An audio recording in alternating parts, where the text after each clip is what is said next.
Hi, my name is Gene Luen Yang. I am a comic book writer and I write Superman comics, among other things. Today, I want to talk to you some more about our Fortress of Solitude Journal. Now, in Superman's actual Fortress of Solitude, he has something called a time telescope, which allows him to get messages from the future, lets him communicate with the future.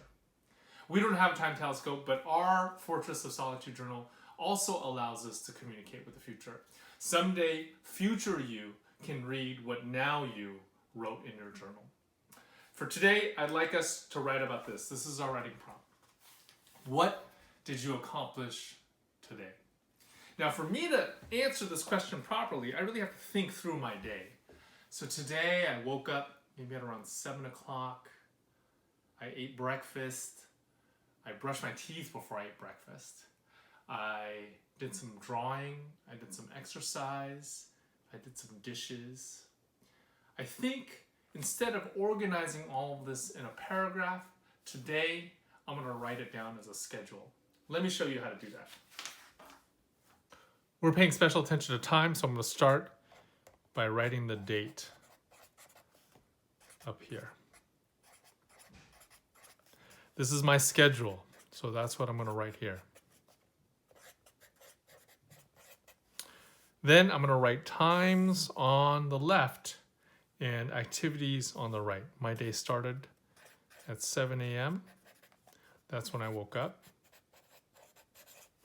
And then I brushed my teeth at 7:10.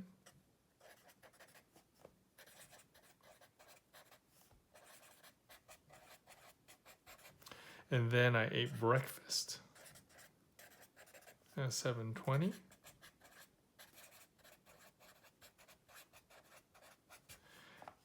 I drew some comics starting at 8.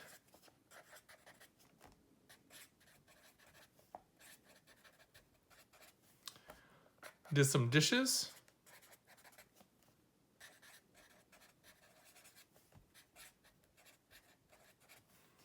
And ate lunch.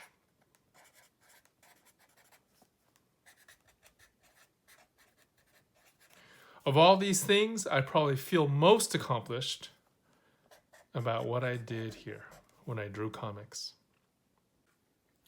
So as you can see, you don't necessarily have to write a paragraph of words in your journal. Your journal can contain a schedule as well. So let's write that on our list. A journal entry can have a schedule. Well, that's it for today. Remember, when you are writing in your Fortress of Solitude journal, pay very close attention to time. In a lot of ways, your journal is a way for you to communicate with future you.